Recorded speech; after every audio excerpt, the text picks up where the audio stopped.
जी, तो पिछले लेसन में मैंने आप लोगों को इन्फोग्राफिक्स के हवाले से काफ़ी जो है वो इन्फॉर्मेशन प्रोवाइड की और हमने देखा कि इन्फोग्राफिक्स बेसिकली क्या हैं, उसकी हिस्ट्री के बारे में हमने जाना और हमने उसकी टाइप्स के बारे में भी डिस्कशन की।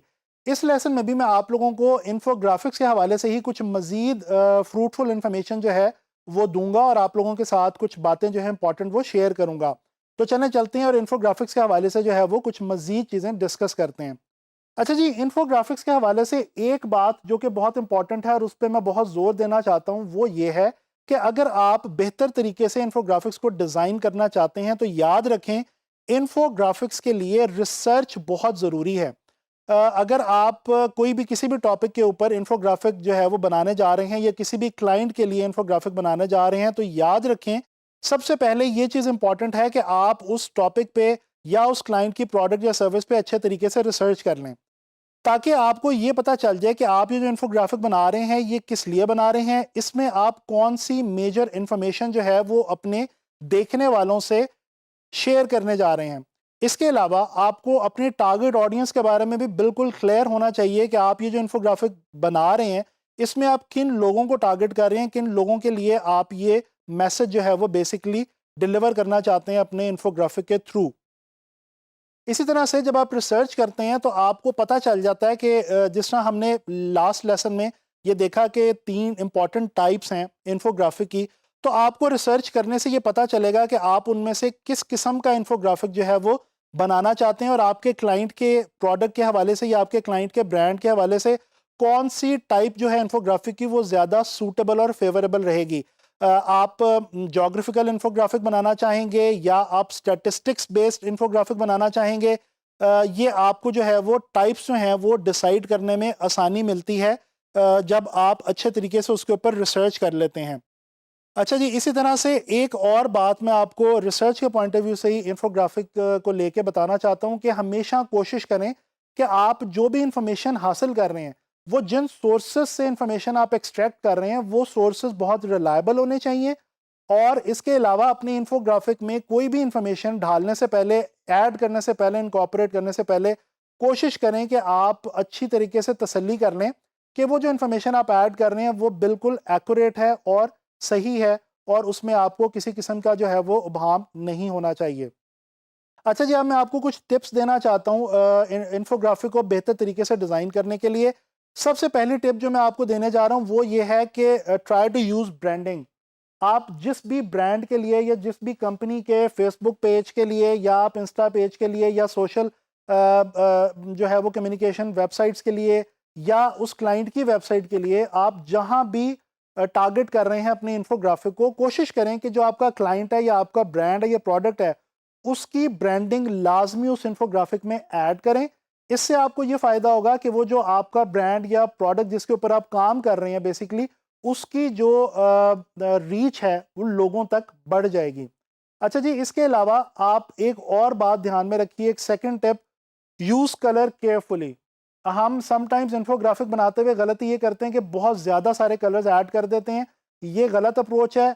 कोशिश करें कि मिनिमम कलर्स के साथ अच्छे तरीके से प्ले करें और यहाँ पे भी अगेन कोशिश करें कि अगर आप जिस ब्रांड के लिए काम कर रहे हैं, उस ब्रांड के कुछ हाउस कलर्स हैं जो कि उस ब्रांड को रिप्रेजेंट करते हैं, तो उनका इस्तेमाल लाजमी उस इन्फोग्राफिक के अंदर करें।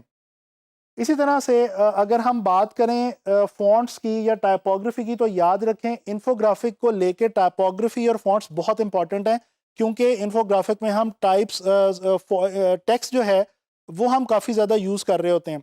तो लिहाजा यूज़ टाइपोग्राफी केयरफुली। टाइपोग्राफी का इस्तेमाल बहुत ध्यान से करें, बहुत ज़्यादा फ़ॉन्ट्स का इस्तेमाल ना करें।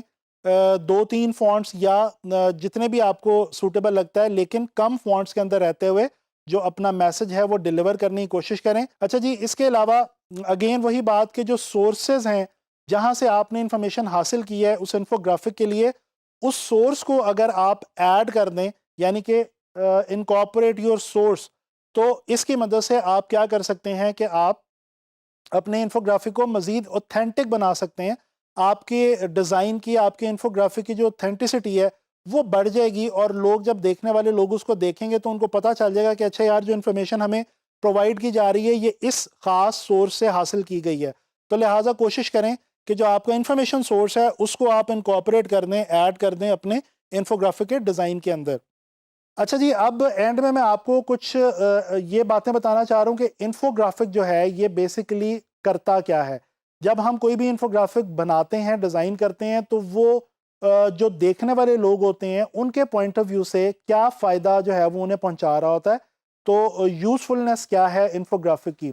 सबसे पहले, इट प्रोवाइड्स इंफॉर्मेशन। हमें पता है कि इन्फोग्राफिक में हम किसी भी किस्म के हवाले से, कुछ स्टैटिस्टिक्स के हवाले से, जोग्राफी के हवाले से, किसी टॉपिक के हवाले से इंफॉर्मेशन प्रोवाइड कर रहे होते हैं। जिस तरह से हमने पिछले लेसन में कुछ एग्जांपल जो हैं वो डिस्कस की थी। यानी आप किसी प्रोडक्ट के हवाले से, ख़ास प्रोडक्ट के हवाले से इंफॉर्मेशन दे सकते हैं। आप किसी डूज़ एंड डोंट्स बता सकते हैं, किसी भी ख़ास चीज़ के हवाले से आप प्रोसेस बता सकते हैं किसी भी चीज़ का। जिस तरह हम प्रोसेस की टाइप के अंदर जो हम एक इन्फोग्राफिक डिज़ाइन करते हैं तो उसमें हम डेफिनेटली किसी भी चीज़ का प्रोसेस बता रहे होते हैं। तो इन तमाम चीज़ों में हम बेसिकली इंफॉर्मेशन प्रोवाइड कर रहे होते हैं। अच्छा, इसके अलावा it can inspire the audience, ये इंस्पिरेशन भी दे सकती है। हम बाज़-औक़ात अपने इन्फोग्राफिक्स में कुछ फेमस लोगों के हवाले से, सेलिब्रिटीज़ के हवाले से या इन्फ्लुएंशियल लोगों के हवाले से जो है वो इंफॉर्मेशन प्रोवाइड करते हैं, जिससे क्या होता है कि इंस्पिरेशन मिलती है देखने वाले को, उस इन्फोग्राफिक को देखने वाले को। या इसके अलावा ज़रूरी नहीं है कि कोई पर्सोना ही हो, पर्सनल ही हो। हम किसी भी टॉपिक के हवाले से कुछ ऐसे इंस्पिरेशनल कोट्स ऐड कर सकते हैं, कुछ भी इंस्पिरेशनल इंफॉर्मेशन ऐड कर सकते हैं जो कि हमारे देखने वाले को के लिए एक सोर्स ऑफ इंस्पिरेशन का काम करता है।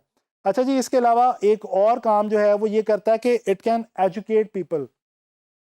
आप लोगों को याद होगा मैंने नो स्मोकिंग के हवाले से इन्फोग्राफिक की एग्जांपल आपसे शेयर की थी। तो डेफिनेटली जब आप स्मोकिंग के हवाले से, उसके नुकसानात के हवाले से जब आप कोई इन्फोग्राफिक बना रहे हैं, चाहे वो किसी एनजीओ के लिए बना रहे हो, किसी ब्रांड के लिए, किसी प्रोडक्ट के लिए, तो बेसिकली आप कर क्या रहे हैं कि आप लोगों को स्मोकिंग के नुकसानात के हवाले से एजुकेट कर रहे हैं और उन तक तालीम पहुंचा रहे हैं कि जनाब ये चीज़ जो है ये गलत है। तो डेफिनेटली आप एजुकेट कर सकते हैं इन्फोग्राफिक्स के हवाले से। इसी तरह से एक और चीज़ आखिरी, कि आप एंटरटेन कर सकते हैं। You can entertain people through your infographic. आप जब इंटरेस्टिंग इन्फॉर्मेशन जो है वो लेके आते हैं इन्फोग्राफिक में और लोगों से शेयर करते हैं, तो डेफिनेटली लोग जो है वो सुनना चाहते हैं, पढ़ना चाहते हैं अपने किसी भी इंटरेस्ट के टॉपिक के हवाले से। और जब आप उनको वो इन्फॉर्मेशन प्रोवाइड कर रहे होते हैं और ख़ास तौर पे विजुअल्स की मदद से प्रोवाइड कर रहे होते हैं, तो वो उनके लिए बहुत ज़्यादा एंटरटेनिंग हो जाता है। So this is all about कि हम इन्फोग्राफिक बनाते हुए बेसिकली ऑडियंस के लिए क्या क्या काम जो है वो कर रहे होते हैं। तो इस लेसन में भी हम लोगों ने काफ़ी ज़्यादा इंफॉर्मेशन जो है वो डिस्कस की, काफ़ी चीज़ें हमने डिस्कस की इन्फोग्राफिक के हवाले से। इंशाल्लाह ताला आने वाले लेसन में मैं आप लोगों को इन्फोग्राफिक्स जो हैं वो डिज़ाइन करके दिखाऊंगा, और हम लोग देखेंगे कि हम इन्फोग्राफिक के स्टैंडर्ड साइजेस वगैरह क्या होते हैं और हम उनको किस तरह से जो है वो ईजीली डिज़ाइन कर सकते हैं। तो इंशाल्लाह ताला नेक्स्ट लेसन में हम इसको प्रैक्टिकली डिज़ाइन करके देखेंगे।